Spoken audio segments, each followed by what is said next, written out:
El Señor es mi luz y mi salvación. ¿A quién temeré? El Señor es el baluarte de mi vida. ¿Quién podrá amedrentarme? Cuando los malvados avanzan contra mí para devorar mis carnes, cuando mis enemigos y adversarios me atacan, son ellos los que tropiezan y caen. Aun cuando un ejército me asedie, no temerá mi corazón. Aun cuando una guerra estalle contra mí, yo mantendré la confianza.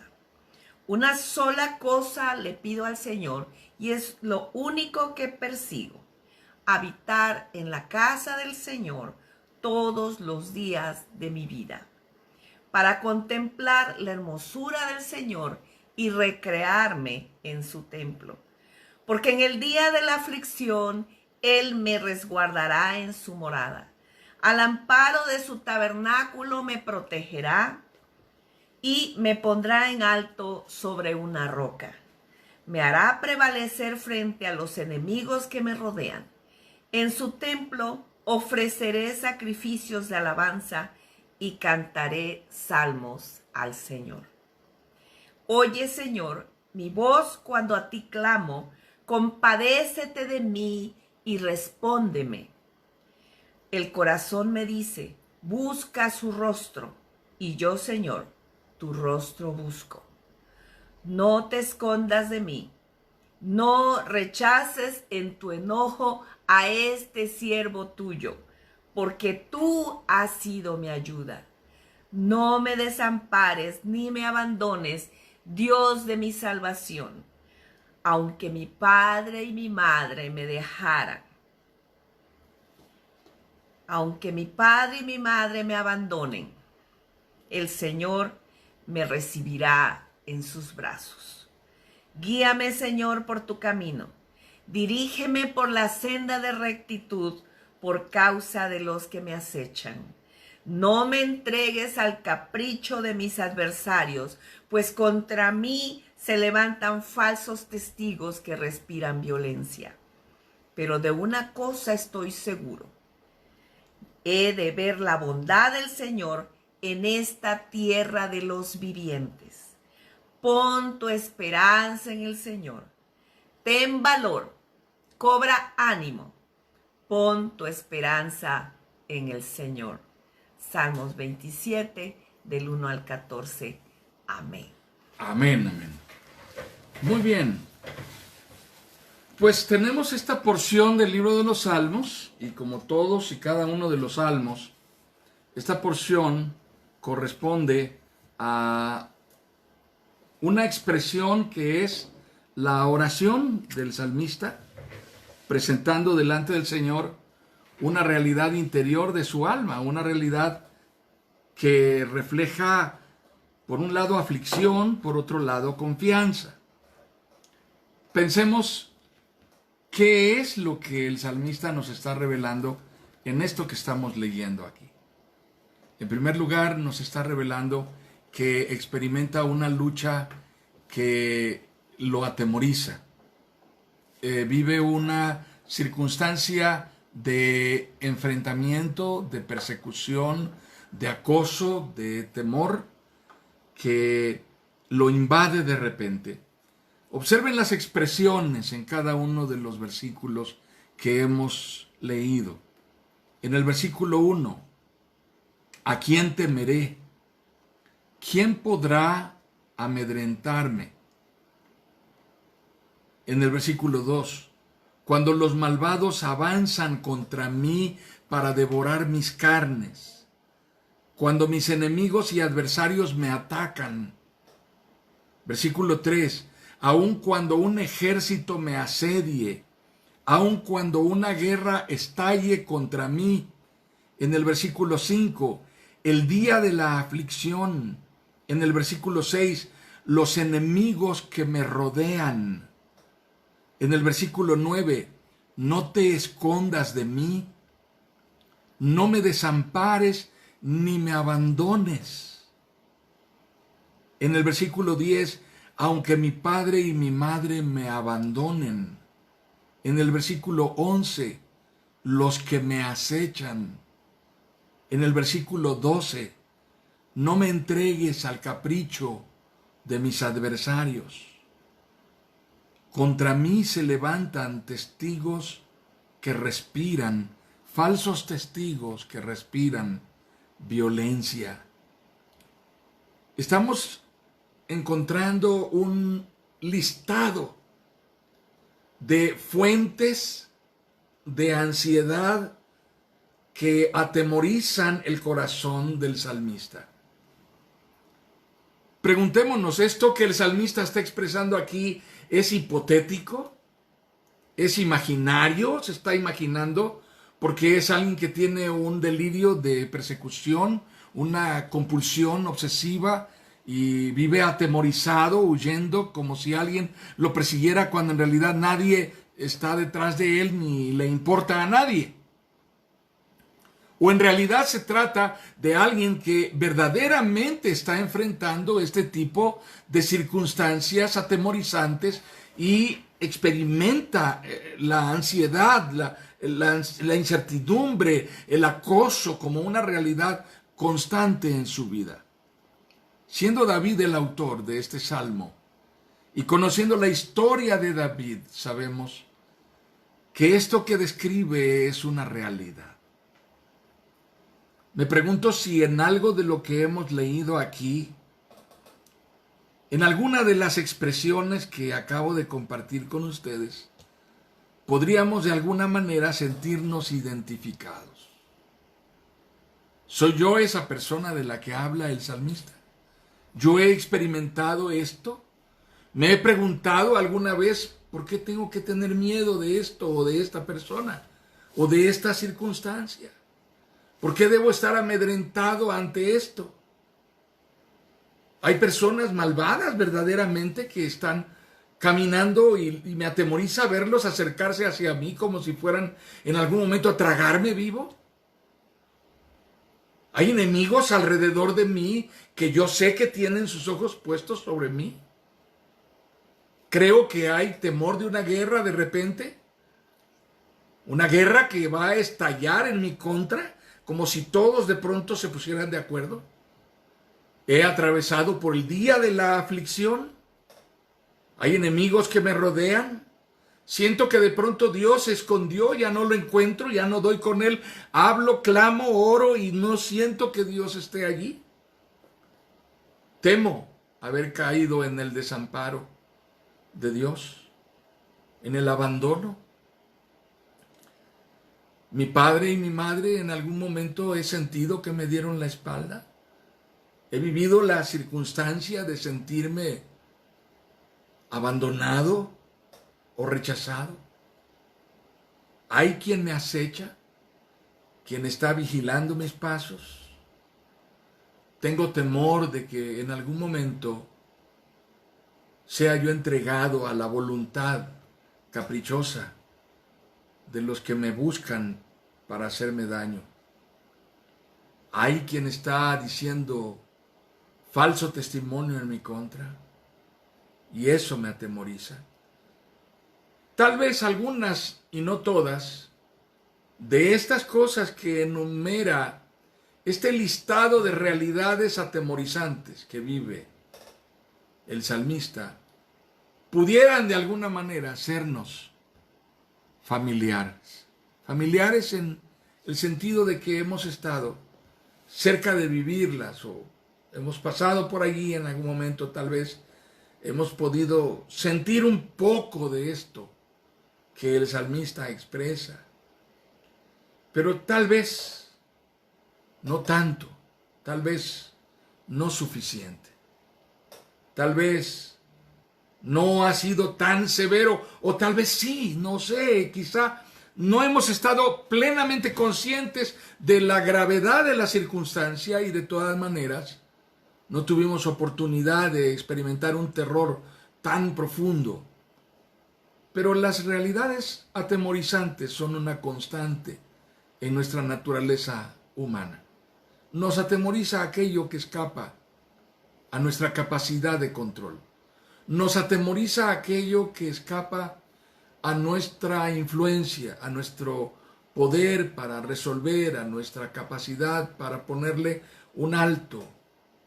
Y entonces cuando está fuera de nuestro alcance, miramos hacia dónde podemos refugiarnos, hacia quién podemos acudir. Y el salmista hace igualmente un listado de aquellas cosas que él conoce de Dios, describe lo que él conoce de Dios. Y al describir lo que él conoce de Dios, está haciendo una expresión que podríamos considerar como una declaración de fe.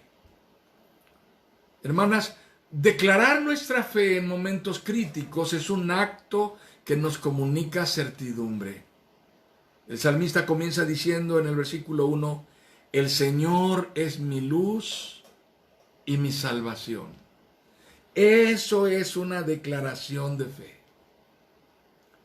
El Señor es mi luz y mi salvación. El Señor es el baluarte de mi vida. Un baluarte era una torre construida sobre una muralla. Era el punto de vigilancia desde donde se avisoraba cuando los enemigos se acercaban a una ciudad amurallada. Entonces, el baluarte era esa torre que tenía unas pequeñas ventanas desde donde los vigías estaban observando el horizonte, pendientes de lo que pasaba. El salmista dice, el Señor es el baluarte de mi vida. Desde allí puedo observar cuando hay alguna amenaza alrededor. Luego dice, aun cuando un ejército me asedie, no temerá mi corazón. Aun cuando una guerra estalle contra mí, yo mantendré la confianza. Está describiendo lo que sabe de Dios. Versículo 5, en el día de la aflicción, Él me resguardará en su morada. Agrega, al amparo de su tabernáculo me protegerá, versículo 5, y me pondrá en alto sobre una roca, versículo 5. Las rocas altas, elevadas, eran sitios idóneos para observar. Eran lugares en donde, por su condición inexpugnable, era difícil acceder a un ataque y lograr derrotar a un enemigo que estaba oculto allí. Por lo tanto, era un lugar idóneo para estar protegido. Me pondrá en alto sobre una roca. Versículo 6, me hará prevalecer frente a los enemigos que me rodean. Me hará prevalecer frente a los enemigos que me rodean. Versículo 9, porque tú has sido mi ayuda. Tú has sido mi ayuda. Dios de mi salvación. Versículo 9. Versículo 10. El Señor me recibirá en sus brazos. No importa si mi padre y mi madre me dejaran, el Señor me recibirá en sus brazos. Versículo 11. Guíame, Señor, por tu camino. Versículo 11, dirígeme por la senda de rectitud por causa de los que me acechan. Versículo 12, no me entregues al capricho de mis adversarios. Versículo 13, he de ver la bondad del Señor en esta tierra de los vivientes. Versículo 14, pon tu esperanza en el Señor. Pon tu esperanza en el Señor. Todas estas expresiones son declaraciones de fe en las que el salmista no solamente se afirma a sí mismo interiormente, sino afirma quién es Dios, lo que cree acerca de Dios. Declara la certidumbre que tiene acerca de quién es Dios, de lo que Dios hará por él, de lo que ha visto a Dios haciendo en su vida. ¿Tiene sentido? Yo preguntaría ahora, así como cuando vimos esta lista de temores, de fuentes de incertidumbre, de ansiedad, y tuvimos la oportunidad de identificarnos con algunas de ellas y decir, sí, yo he pasado por esto, yo lo he vivido, yo sé lo que se siente. Podríamos tal vez revisar esta lista de nuevo. Ahora en lo que son las declaraciones de fe que hay en cada uno de los versículos de este Salmo 27 y decir, yo me identifico con esto, Dios ha sido esto para mí, yo sé que Dios es así, lo he vivido. Declaraciones de fe son la expresión explícita de nuestras convicciones acerca de quién es Dios. De quiénes somos nosotros para Dios. De cómo Dios trata con nosotros cuando estamos afligidos. De qué tanto podemos confiar en Dios. De qué tan confiable nosotros decimos desde nuestra experiencia, desde nuestra confianza, desde nuestra certidumbre interior. ¿Qué tan confiable decimos que es el Dios en el que creemos? Esto, por supuesto, termina siendo una manera de vivir, un estilo de vida, una forma de impactar nuestra cotidianidad, nuestra forma habitual de desempeñarnos, de tomar nuestras decisiones. No iré para allá, me da miedo ir para allá. No voy a salir a esta hora, me da temor. No voy a ir a ese rumbo de la ciudad. No me voy a reunir con esas personas. No voy a tomar este trabajo. No voy a tomar esta decisión. No, tengo miedo. El miedo me congela. El miedo me paraliza. El miedo me impide. O nos arriesgamos y pensamos, yo sé que hay peligro. Yo sé que es un sitio que puede ser peligroso. Pero yo confío en que el Señor está conmigo. Yo estoy totalmente seguro de que el Señor no me va a desamparar. Hemos leído en la Biblia multitud de historias, hermanas, de quienes entraron a los fosos de los leones. El foso de los leones, por supuesto, era un lugar en donde eran llevados los enemigos del rey. Era la manera de que acabaran con alguien. Lo que entraban después a recoger eran los restos que habían quedado, pero los leones solamente dejaban ropa. Todo lo demás se acababa.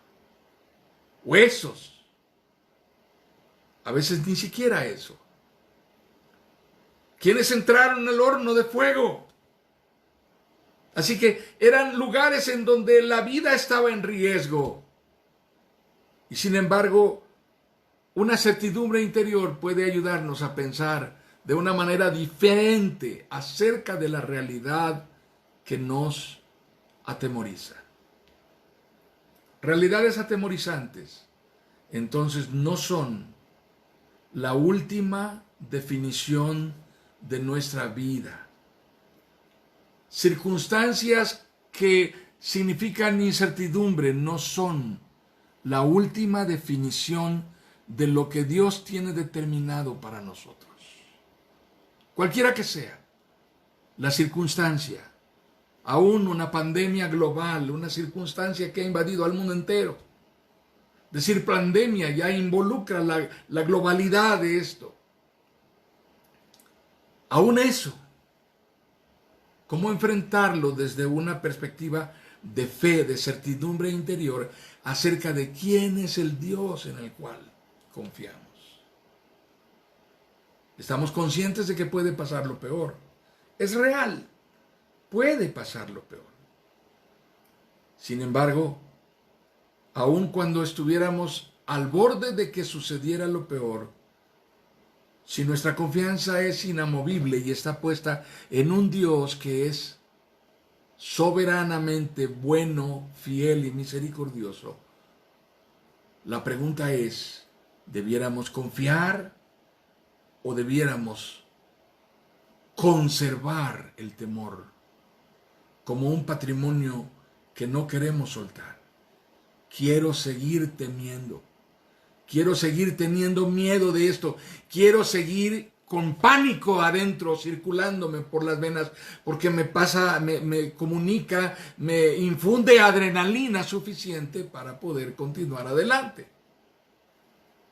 O estoy dispuesto a rendirlo y a creer que no importa lo que pase, porque pase lo que pase, mi vida está en las manos de Dios. Estoy dispuesto a confiar en ello. Bien, hermanas, el desarrollo de casi todos los salmos constituye una constante, algo que no termina. Casi en todos los salmos lo vamos a encontrar.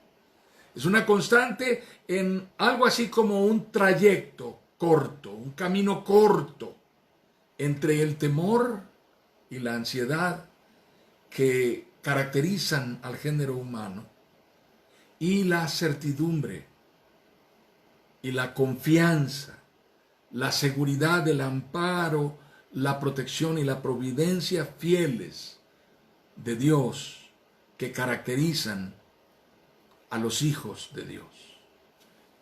Temor e incertidumbre, ansiedad, certidumbre y confianza, esperanza y paz. Este trayecto corto es el punto en donde van y vienen una y otra vez los salmos. El desarrollo de casi todos los salmos, la manera en que casi todos los salmos se desenvuelven cuando los leemos, constituye una línea constante en algo así como un trayecto corto, como un camino corto entre el temor y la ansiedad que caracteriza al ser humano y la certidumbre y la confianza en la protección de Dios que caracteriza a los hijos de Dios. En un extremo siempre estará el temor. De este lado siempre habrá temor, siempre habrá ansiedad, siempre habrá sobresalto, siempre habrá miedo. Permanentemente estaremos experimentando esto. Cuando menos nos lo imaginamos, volvemos a sentir adentro de nosotros la adrenalina circulando porque algo que no esperamos puede pasar. Pero del otro lado siempre estará la confianza. En el otro extremo, nuestra absoluta certeza, nuestra seguridad y esperanza de que Dios es soberanamente poderoso para obrar en nuestro bien, para transformar las cosas de manera que aún lo más adverso termine siendo para nuestra bendición, sin importar el tamaño de los problemas, el tamaño de la adversidad, el tamaño de la realidad atemorizante. Dios tomará el control. Así que cuando leemos cada uno de los salmos estamos viendo cómo el salmista transita entre esto y esto.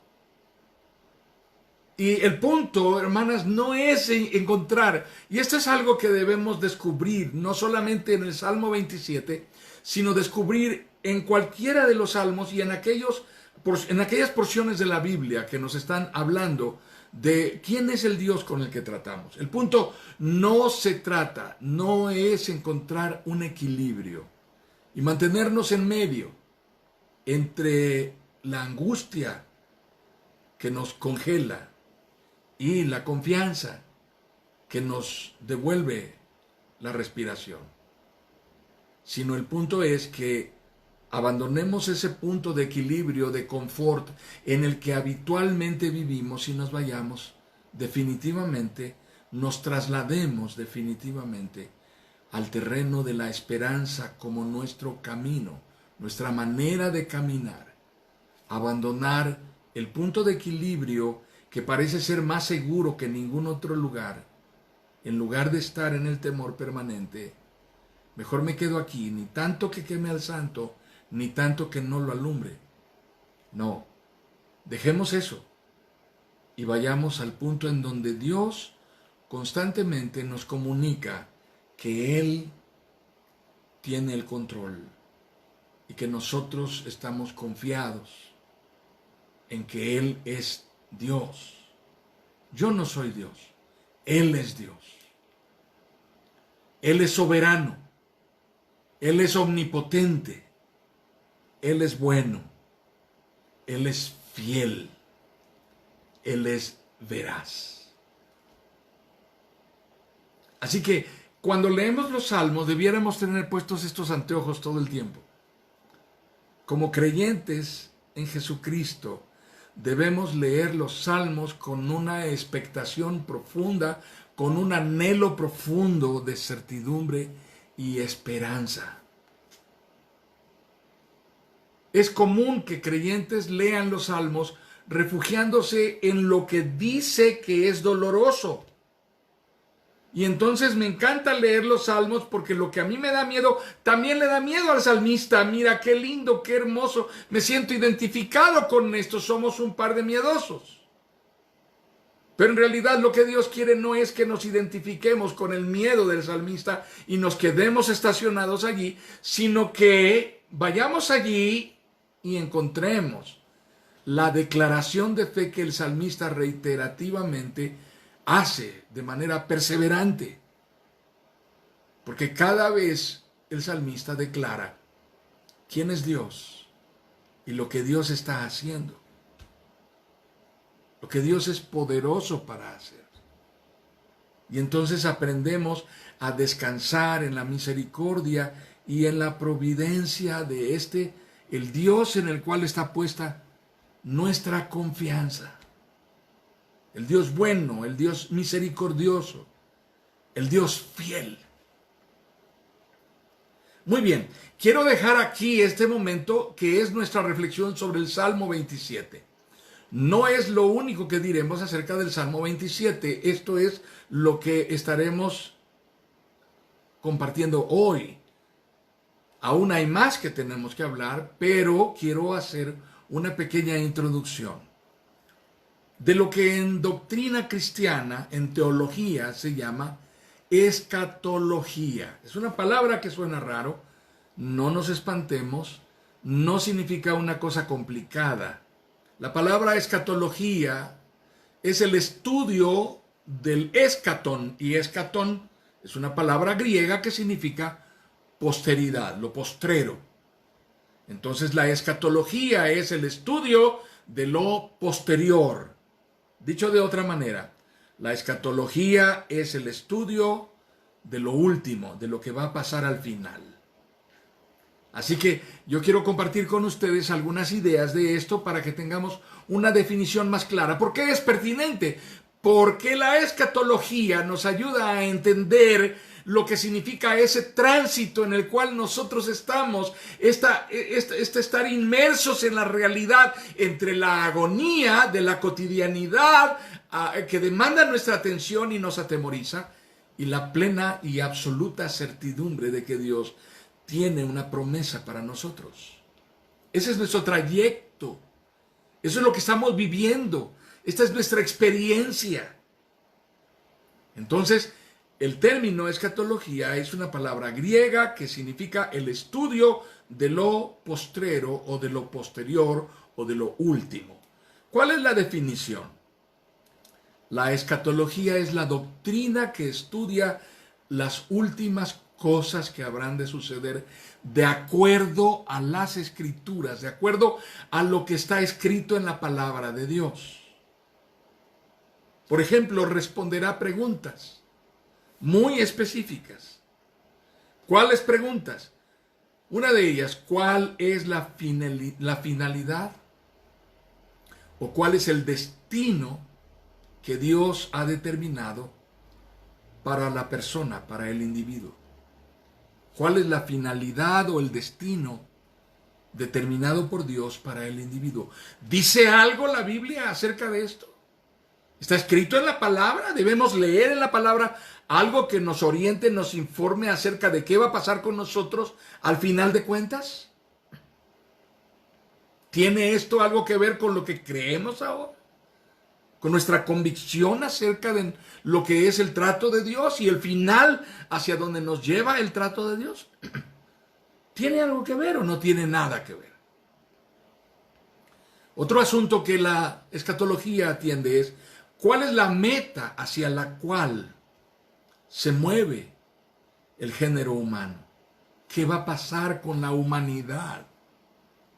¿Saben? Acabo de saber por una nota publicada en medios, por cierto, aparentemente es el resultado de una investigación científica, que la luna está sufriendo un como desvanecimiento, como que de repente nos vamos a asomar y ya no va a haber luna. Pero sí saben que esto mismo han dicho del sol, que el sol se está consumiendo y cada vez parece que va a durar menos. Pero lo mismo están diciéndonos de la Tierra, el planeta en el que vivimos. Así que, ¿qué va a pasar con la raza humana? ¿Qué va a pasar con el cosmos? La escatología tiene respuestas para esto y deben ser respuestas fundamentadas en la palabra de Dios. Y una más, un asunto más. ¿Perece el hombre con la muerte? ¿O el hombre al morir entra en un estado de existencia distinto? Que pudiera ser para bendición o pudiera ser para condenación, para salvación o para maldición. Al morir, ¿qué pasa con la persona? ¿De esto la Biblia habla? ¿Dice algo? ¿Debemos saber lo que la Biblia dice? ¿Debemos estudiar lo que la Biblia dice? Como creyentes, ¿debiéramos estar conscientes de que la Biblia habla de estos temas? Así que si la escatología es el estudio del complejo, de la cosa más enredada, más difícil de entender, de eventos últimos, postreros, que representan alguna forma de clímax, de consumación de la historia, del universo, del mundo, de la humanidad, y la resolución o consumación de un plan de Dios determinado desde la eternidad. Sería bueno que tuviéramos, no quizá un mapa exacto, preciso, puntual, con fechas, horas, minutos y segundos de cuándo va a pasar cada cosa, pero sí una noción clara, precisa, objetiva y bíblicamente fundamentada de qué es la verdad y qué no es la verdad. Así que nosotros tenemos que conocer por lo menos la noción más clara, más puntual de la Biblia acerca de lo que debemos creer. Y la escatología es esa materia, es esa definición y tiene fundamento en la palabra. Así que vamos a aprender cosas que tienen que ver con dos enormes divisiones de la escatología. Dos grandes divisiones del estudio de lo postrero, del estudio de lo último. El primero de ellos es la escatología individual. ¿Qué pasa con las personas que creyeron? ¿Van a ser salvos? ¿De qué manera? ¿En qué momento? ¿En qué condiciones van a ser salvos? Los que son redimidos, ¿qué pasa con ellos cuando mueren? ¿Van al cielo inmediatamente? ¿Se quedan allí reposando? ¿Vagan como espíritus chocarreros que andan tropezándose con las paredes hasta que aprenden a atravesarlas como las películas nos narran?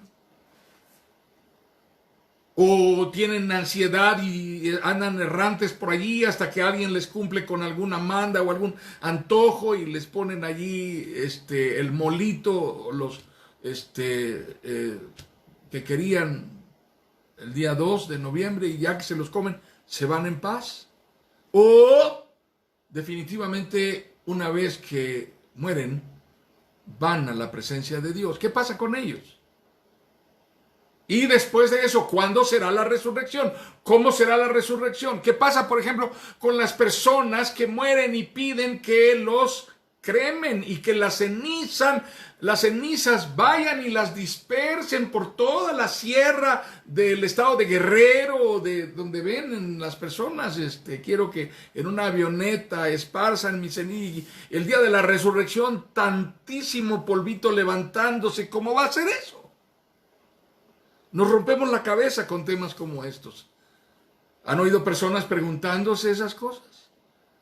¿Qué pasa con aquellos que murieron ahora desafortunadamente con esta situación de la pandemia y no les entregaron ningún cuerpo? Les dieron una bolsita sellada de un material que era impenetrable y les dijeron, no lo abran. Ya no se despidieron de nadie, nada más les dieron su paquetito de ceniza.